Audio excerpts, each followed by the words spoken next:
초보자분들은 무조건 하시는 게 좋아요. 없어질 때까지 해야 돼요. 코팅 한 번에 목숨 걸지 마세요. 신수 상태에서는 내일부터 유막이 이제 막 발수 코팅이 끝난 상태입니다. 와, 비 진짜 많이 와. 봐봐.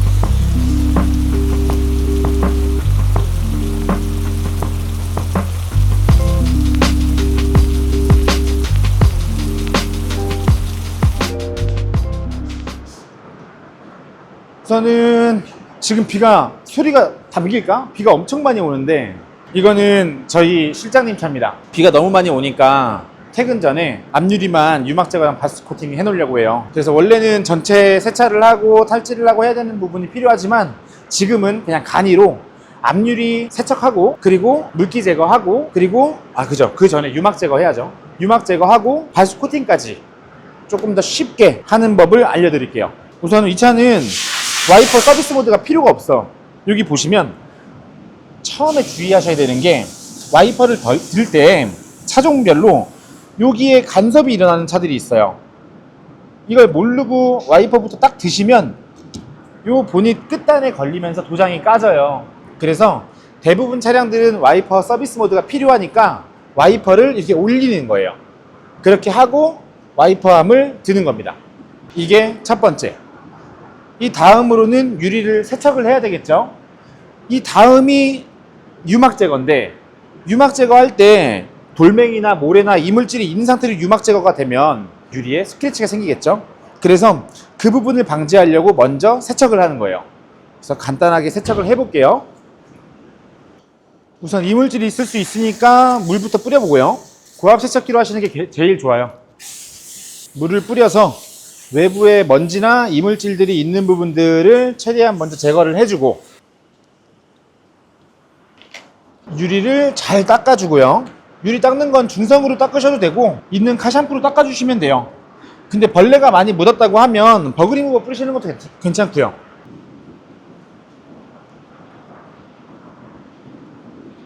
가볍게 세척을 했으니까 헹궈주고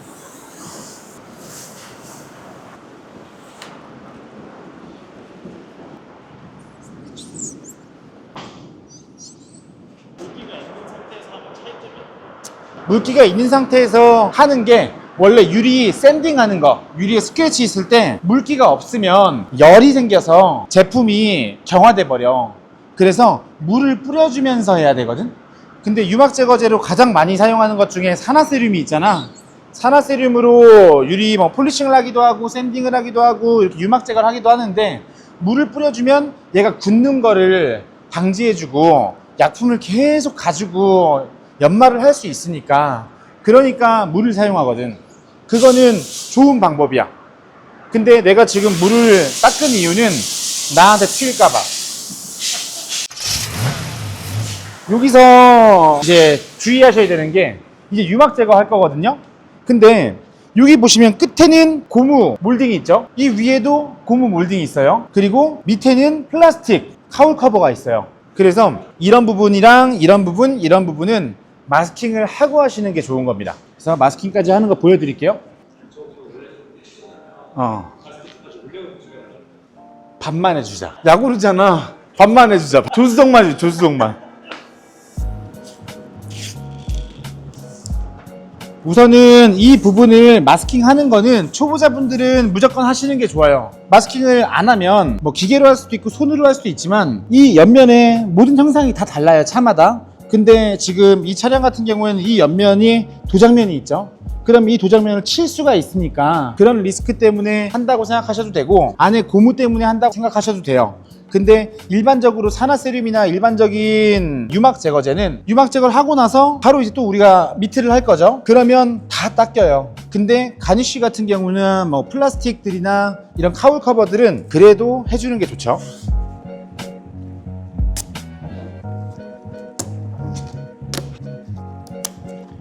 우선 마스킹은 다 끝났고요. 이건 저희가 테스트하고 있는 유막 제거제긴 한데 이걸로 해볼게요. 우선 물이 있는 게 좋은데 우선 저는 이렇게 해볼게요.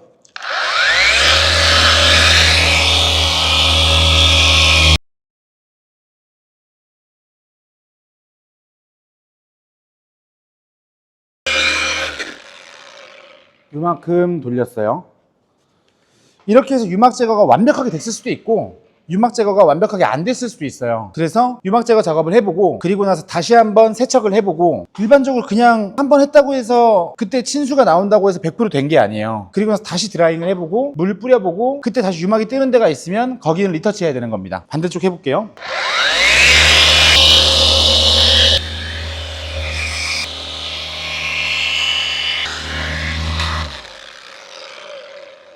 다 됐습니다. 유막 제거가 잘 됐나 확인해야 된다고 했죠. 확인해 볼게요. 이렇게 물만 뿌려서 친수가 나온다? 아직 몰라요. 다시 한번 세척해 주고요. 그리고 다시 한번 헹궈 주고 이렇게 보면 오늘은 이제 손님 차가 아니기 때문에 두 번째 작업까지는 안 할 거지만 우리 실장님 차기 때문에 근데 여튼 이 끝에 조금은 유막 제거가 살짝 덜 된 느낌은 있어요. 거의 안 보이긴 하는데 이런 데는 이제 손으로 마저 유막 제거를 해주면 돼요. 대략 지금 느낌은 이 정도. 유막 제거가 덜 됐으면 이렇게 드라잉을 하면서 물을 걷어낼 때 그때 링크 현상이 보이기도 해요. 물이 약간 퍼지듯이 유막 제거가 안 된 거 그런 현상이 보이는데 여기 보인다. 이쪽에서 지금 유막 제거가 좀 덜 된 데가 보여요. 여기는 다시 해야 되겠다. 이렇게 유막 제거가 덜 된 부분 이렇게 보이지? 이런 데는 다시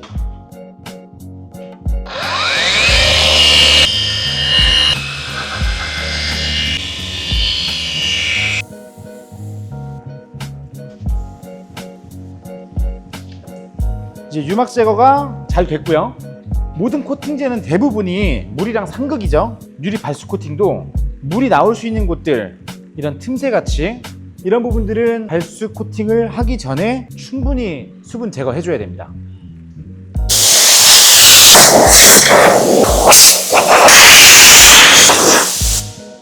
이제 코팅을 준비를 해 볼게요.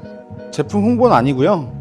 저희가 이전에 여러 가지 제품을 저희는 다 사용을 했는데 R7 제품이 좋다고 하기도 하고 그리고 저희가 사용하던 게 또 품절이 됐어요. 그래서 그때 저희가 좀 여러 개 사놓은 게 있어서 오늘 이 제품으로 유리 발수 코팅 해 보겠습니다. 제가 사용했을 때는 이 제품이던 뭐 센샤 제품이던 어떤 브랜드의 발수 코팅제던 사실 제가 느끼기에 성능 차이가 어마어마하진 않다고 생각은 해요. 근데 테스트 영상들 보면 내구성에 대한 차이가 나는 부분들도 있기는 한데 제가 볼 때 그런 영상들을 참고하셔서 어떤 제품이 좋고 어떤 제품이 별로고 직접 판단하셔가지고 제품 셀렉을 하시면 될 것 같습니다. 여튼 광고 아니에요. 동봉된 어플리케이터에다가 발수 코팅제를 충분하게 도포를 하고요. 여기서 제가 좀 중요하다고 생각하는 부분들이 설명을 드릴게요. 처음에 이렇게 코팅을 진행을 하잖아요. 그러면 이 코팅제 자국이 남아요. 이 자국들이 방금 제가 세로로 문질렀고 또 가로로 문질렀잖아요. 그러면 가로로 문질렀을 때 처음에 세로로 문질렀던 자국들이 남거든요. 이게 카메라에는 안 잡힐 수도 있어요. 근데 발수 코팅을 해보신 분들이라면 누구나 느끼실 거예요. 그 자국들이 없어질 때까지 코팅제를 도포하는 게 저는 훨씬 좋다고 생각을 합니다. 한번 바르고 끝? 아니에요.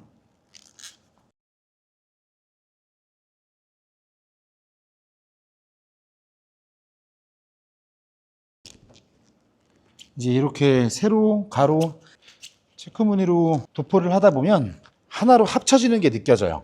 이 무늬가. 그러면 된 겁니다. 그리고 간혹 여기다가 뿌리면 안 되냐라고 하시는 분들도 있어요. 상관없어요. 이렇게 한다고 하셔도. 근데 먼저 먹어 들어간 거, 제가 아까 여기서 처음에 발랐던 자국이 남을 수 있다 했죠? 그게 여기서 좀 더 보여드릴 수 있을 것 같아요. 보면 이 흐른 자국 남는 거 보이세요? 처음에 약품을 떨어뜨렸던 자국 표현이 돼요? 이렇게 쭉 약품 흐른 자국들, 이런 부분들이 없어질 때까지 해야 돼요. 뭐 사람마다 스타일이 다를 수는 있지만 저희는 그렇게 합니다. 이렇게 해서 성능 안 나왔던 적 없고 이렇게 해서 내구성 떨어졌던 적 없습니다. 약품은 아끼지 말고 충분히 사용하시는 게 좋아요. 자, 이제 밑에 면이랑 합쳐지는 게 보이거든요. 이러면 도포가 끝난 겁니다. 이 상태로 최소 10분에서 20분 정도 큐어링을 주고요. 이때 만약에 시간이 좀 부족하다, 그리고 지금 좀 추운 외부 온도라고 하면 실내에 시동을 걸고 히터를 틀어 두시는 거, 그런 다음에 유리 쪽으로 히터를 틀어 두시는 부분도 좋은 방법이긴 합니다. 근데 주의하셔야 될 점은 히터를 너무 오랫동안 틀어 놓으면 지금 도포해 놓은 코팅제에 경화가 일어나요. 저희가 일부 흡수되고 그리고 남은 잔여물들을 닦아낼 건데 경화가 돼서 작업이 힘들어지는 경우가 있어요. 그래서 히터를 트실 때는 어느 정도 수준까지 해주셔야 되고요. 확실히 추운 공간에서 하는 것보다 성능은 더 나옵니다. 근데 잔사가 잘 안 지워질 수 있다는 점 유의하시고요. 저희는 이 상태로 10분 정도 뒤에 버핑을 시작할게요. 이거는 마른 타월, 새 타월이고요. 이거는 살짝 습한 빨아놓은 타월이에요. 우선은 기본적으로 건식으로 버핑하는 게 가장 기본이 됩니다. 이렇게 건식으로 버핑을 하죠. 근데 작업성을 좋게 하려고 하면 습식으로 버핑하셔도 돼요. 그 습식이라는 게 아예 물을 뿌린 정도의 습식은 아니에요. 안 묻어나올 정도의 약간 습이 있는 타월 1차 버핑을 해주시고요. 그리고 깨끗한 신품 마른 타월로 2차 버핑을 해주시면 작업성이 굉장히 좋습니다. 여기도 마찬가지로 작업해 볼게요. 1차로는 살짝 습이 있구나 싶을 정도의, 탈수 돌리고 몇 시간 지난 정도 상태인 거예요. 그런 타월로 1차 버핑, 그리고 깨끗한 마른 타월로 나머지 잔여물을 2차 버핑합니다. 그리고 나서 잔사 확인을 한번 하고요. 됐죠? 이 상태에서 하루 정도는 물 맞지 않고 좀 경화시키는 걸 추천드려요. 근데 우리는 오늘 실장님 차니까 방금 버핑 끝났어요. 그러면 완전 경화가 끝났을 때보다는 발수가 덜 나와요. 물이 내려가는 속도도 좀 더 더뎌지고. 근데 전후 차이를 확인을 해 볼게요.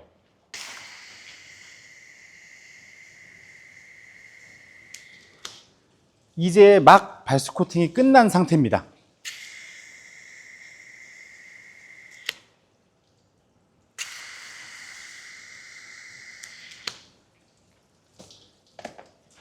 앞유리 발수 코팅의 내구성은 기존 유리 상태에 따라서 많이 달라져요.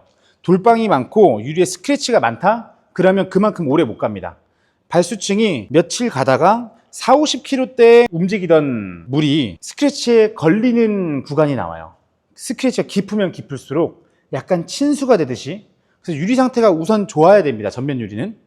대부분 루프나 측면 유리나 다른 부분들은 크게 스크래치가 많지 않죠. 근데 전면 유리는 관리를 몇 년 동안 잘못하면 와이퍼 스크래치가 굉장히 많은 차들이 있어요. 그런 차들은 내구성이 좀 덜 나올 수 있다. 그 부분이랑, 또 내가 외부에 먼지가 많은 곳에 주차를 많이 하는데 또 와이퍼를 계속 써요. 그러면 이게 무슨 다이아몬드를 녹여서 발라놓은 게 아닌데 여기에 돌가루나 먼지들이 앉은 상태로 계속 긁어낸다. 그러면 또 내구성이 떨어지겠죠. 하실 때 그 부분 감안하고 하시면 돼요. 코팅 한 번에 목숨 걸지 마세요. 다음에 다시 한번 덧방 치면 더 좋아요. 일주일이고 한 달이고 두 달 뒤에 시간 되실 때 알콜로 싹 탈지 한번 하시고 한 번 더 코팅하세요. 지금처럼 10분이면 할 수 있잖아요. 그렇게 하면 안전성 있는 안정적인 그런 코팅층이 형성이 될 겁니다. 그리고 이후에 또 유막이 안 끼잖아요. 발수 코팅이 존재하는 한 유막이 안 낍니다. 절대 안 껴요. 계속 이 상태를 유지합니다. 세차를 했을 때도 벌레가 붙었을 때도 케어하기가 훨씬 수월해요. 그 상태에서 또 탈지 한번 하고 발수 코팅 한번 올려주고. 발수 코팅제 비싸지 않아요. 그냥 몇만 원 하나? 저희 센샤께 한 만 원 하나? 많이 뭐 비싸지 않으니까 코팅제 하나 구비해 놓으시고 한 번씩 발라주시면 돼요. 그러면 깔끔한 유리 365일 유지하실 수 있습니다. 친수가 좋다, 발수가 좋다, 여러 가지 말이 많아요. 그거는 사람마다 스타일일 것 같아요. 난 발수가 좋아, 난 친수가 좋아. 근데 명확한 거 한 가지 알려드릴게요. 친수 상태에서는 내일부터 유막이 낄지 일주일 뒤부터 유막이 낄지 몰라요. 다시 더러운 유리 상태로 돌아가는 겁니다. 이 코팅을 해놓으면 유막이 안 낀다고 말씀드렸죠. 그 차이가 가장 크고요. 비가 많이 왔을 때 친수 상태로 와이퍼를 아무리 빨리 해도 정말 비가 많이 올 때는 시야가 많이 가려져요. 발수 코팅을 해놓은 상태에서는 물방울이 나뉘어지잖아요. 그러니까 최소한의 시야 확보는 충분히 됩니다. 그렇기 때문에 저는 어떤 제품이 좋다, 어떤 제품이 나쁘다 이런 얘기는 하고 싶지도 않고 그런 거 잘 모르겠어요. 그러니까 제품력은 유튜브 찾아보시면 비교하신 분들 많을 거예요. 그분들과 참고하시고 저희는 발수 코팅을 이렇게 할 수 있다. 그리고 생각보다 어렵지 않다. 근데 이런 물이 있는 상태에서 코팅을 하는 건 성능이 안 나올 수도 있다. 그래서 물을 정확하게 제거하는 거, 코팅 전에요. 그리고 유막 제거를 정확하게 하는 거, 탈지가 정확하게 되어 있는 거, 그게 중요하다고 말씀드리는 겁니다. 이 상태에서 드라잉을 할 때도 처음이랑 다르게 굉장히 쉬워요. 그냥 올려놓고 당기면 완벽한 드라잉이 되는 겁니다. 이거는 바디도 마찬가지예요. 그래서 유리를 코팅하는 거는 유리막 코팅에는 저 관심 없어요 하시는 분들도 유리 발수 코팅은 대부분 좋아하세요. 다음 차 바로 시작해 볼게요. 유막 제거를 안 하고 발수 코팅을 올려도 되냐? 결론은 된다. 훨씬 깔끔해지기도 한다. 근데 내구성이 안 나온다. 그리고 그 부분도 있어. 유막 제거로 페인트나 철분이나 이런 부분들이 제거가 안 돼. 근데 유리를 만졌는데 유리가 꺼끌꺼끌해. 그러면 물방울이 계속 거기에 걸리는 점이 되겠지? 전체적으로 꺼끌꺼끌하게 뭔가 날려 있어. 그게 철분이든지 페인트든지 뭔가가. 그러면 성능이 또 떨어져. 그치. 유리에 그 클레이를 쳐야 될 수도 있어. 클레이를 치면 데미지가 나는 거 아니냐 생각하실 수 있는데 안 납니다. 클레이가 없앨 수 있는 데미지를 줄 수 있는 경도는 굉장히 낮아. 유리는 대략 5.5 정도가 되지. 근데 이 타월로 해가지고 문지른다고 해서 유리에 기스내기 쉬워? 안 돼. 근데 찰흙으로 유리에 기스낼 수 있어? 안 나. 불가능하다는 얘기야. 근데 유리에 이물질이 떨어지면서 그게 클레이에 묻혀서 그걸로 긁어서 데미지가 날 확률은 생기겠지. 그러니까 그거는 작업자가 잘 판단해서 알아서 작업해야 되는 부분이야. 그런 부분들은 사실 어떻게 보면 전문가에 대한 영역이니까 애매한 부분이니까 여튼 유리에 날린 걸 없애야 돼. 그래서 클레이를 쳐야 돼. 근데 데미지 나는 거 아니야? 안 하면 되지. 근데 없애야 되면 해야 된다. 끝났습니다. 궁금한 부분은 댓글로 남겨주시고요. 댓글 보고 또 제가 답변 드릴 수 있는 부분들은 답변 드리도록 하겠습니다. 감사합니다.